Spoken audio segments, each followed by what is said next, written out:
Yo guys, how's it going? I got a technical video for all of you. Today I want to show you my Sega Lindbergh setup that I have. I've had this for about 2 months. Well, I bought the arcade cabinet 3 years ago, but this setup, I've been using it for about 2 months now. And what I have is a Sega Dreamcast connected to this arcade cabinet, the Sega Lindbergh, okay? Now remember, the Sega Lindbergh is what we call a JVS arcade cabinet. It's the kind of arcade cabinet that has an LCD screen. So a flat screen, it doesn't have one of those big, what do you call them? Them big monitors that blow up in your face. But anyways, so yeah, just want to show you how I managed to get a Dreamcast connected to a JVS arcade cabinet, okay? So as you can see, the game is playing.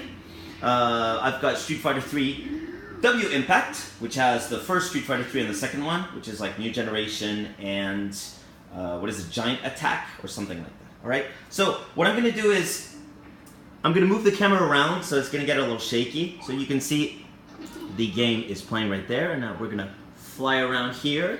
And I'm going to show you guys. There you go. That's the Dreamcast right there. Working. And it's got little cables flying out of it. Just zoom. Oh, there you go. Okay? So, first things first. I've got, you can see that there are 3 ports that are being used from the controller ports. Well, the black ones are obviously player 1 and player 2, and the third one is actually a Dreamcast controller that I have there, and I have that because I've got the memory card that's in there, so I can save all of my data. Okay, so player 1, player 2, and data. Okay, and those cables are running under a little white metallic shelf, and those, well, let's just get in there, right? Oops, sorry. About that. Okay. So like I said,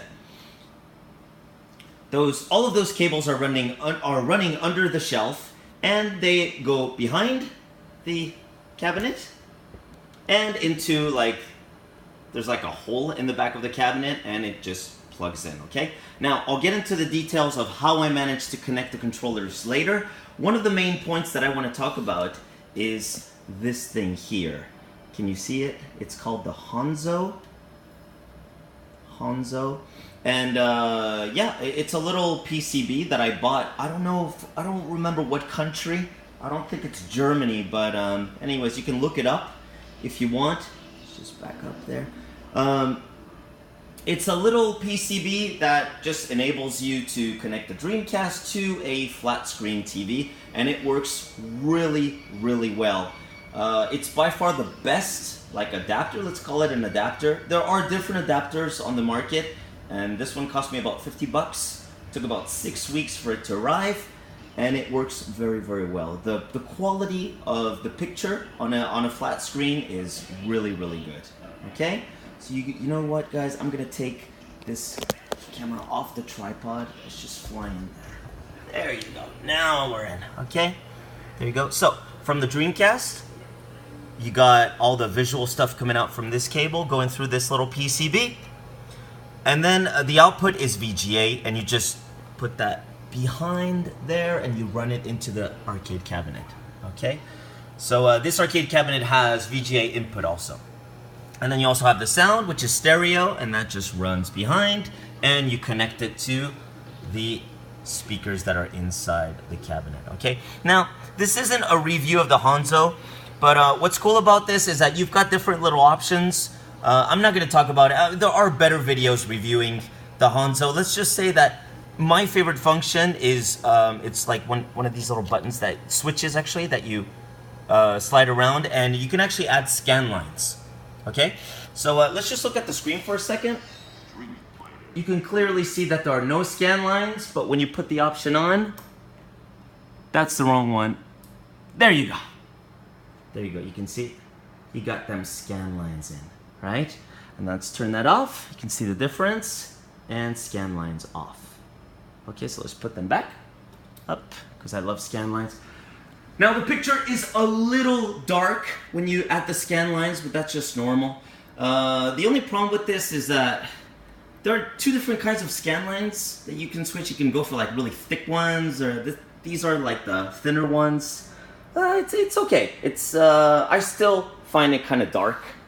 But yeah, can't complain too much. All right, so like I said, Dreamcast controllers 1 and 2. You got the memory card, and then you got the power supply. The power goes into this part of the cabinet. You actually have a little plug in there. You can connect it and get some of that juice from the arcade cabinet. You don't actually have to get a socket from the wall or something like that. So that's pretty convenient right there.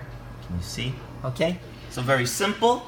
Okay, and yeah, this works very well. Not too expensive. You got different options going on there. I'm not gonna get into too many details. So you guys are probably wondering, how the hell did I manage to get this working with an arcade cabinet? Well, what I need to do now is I need to open this. Okay, just give me a second. Sorry about that. Okay, oosh. All right, we're almost in. Let's open the control panel. Pull that up. Okay, we're in. Okay. So, those black cables, okay, they're running under the shelf, into the cabinet. In the middle of the cabinet, they go through the spine, and they actually come out from this little hole right here. Okay? Now, for now, I only have a one player. I only have a PCB for one player. I've got another one, but I'm just too lazy to connect it for now. But it's for 2 players. You can see you've got enough space. And this little PCB is not the Brook Universal PCB. This is called the Cthulhu. Whoops. It's called the Cthulhu. And I got this from Jason's Customs. You can see his logo right there. Jason, yeah, it's a pretty cool shop.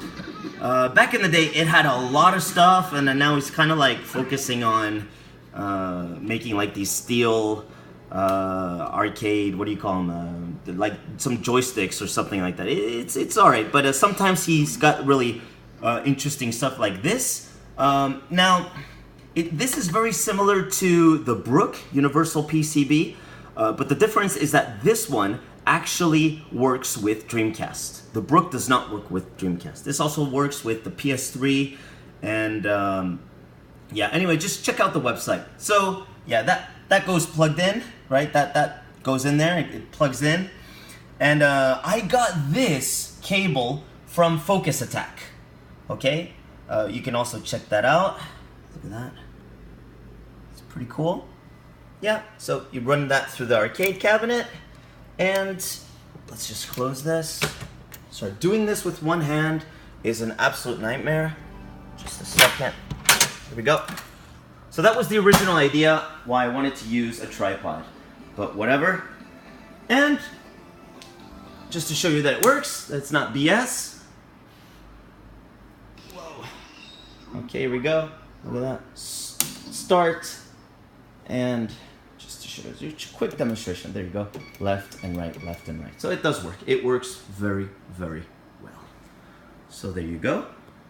So yeah, that's it. I don't know what else to say about this thing. It was kind of expensive because if you think about it, I had to get a Dreamcast. I had to get the 2 PCBs. I also had to get the cables and this thing, the Hanzo. So yeah, about, I don't know, 200, almost 250 bucks. Well, it's fine. I mean, it's not too expensive, but it's just great to have a Dreamcast, which has a lot of fighters to work on. It's just great to have it work on an arcade cabinet. And if you think about it, this arcade cabinet is 100% Sega now, right? You've got the Sega Virtua Fighter 5 marquee, you've got the cabinet itself, and then you've got Dreamcast, which is Sega. So you can play all these kick-ass games. Virtua Fighter 3, you can play even Third Strike if you want, Street Fighter 3 Third Strike. You've got Power Stone, you've got Soul Calibur, and especially 3D games, they look very good with the Hanzo. And however, the one thing I want to mention is that before, if you want to buy the Hanzo is not perfect because some games actually do not work. Actually, it's not that they don't work, but let's just say that they're not displayed correctly. There's some sort of error. So, and that's written on the website. When you go check out the Hanzo thing, the website of Hanzo, you'll actually see at the bottom it says not every game is supported, and one of those games that's not supported that's not spoilers, excuse me, brain's dead today, is this game. And it sucks because it's a really good game. And when you try to play it, it says, yeah, format not acceptable or something like that. Yeah, so that doesn't work. It's kind of sad. I don't know why. Okay, so yeah, that's kind of sad. But in the end, on a more positive note, there you go.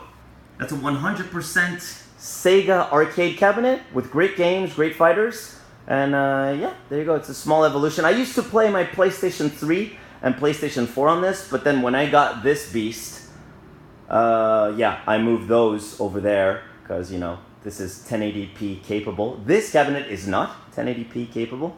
It's only 720p. But there you go. Yeah, if you have any questions or anything any comments that you want to make, just yeah, feel free to add a comment below, and feel free to yeah, just talk about whatever you want. You know, it's the whole point of this channel. I've mentioned it before. You know, let's talk about games. Let's just have fun. You know, let's just enjoy these things. You know, let's not fight over which console is the best. Let's just share information and just have a blast. Okay. Look forward to the next video, guys. Have a blast. Let's have a great time with these videos. Not only watching these videos, but playing video games. See you guys soon. Peace out.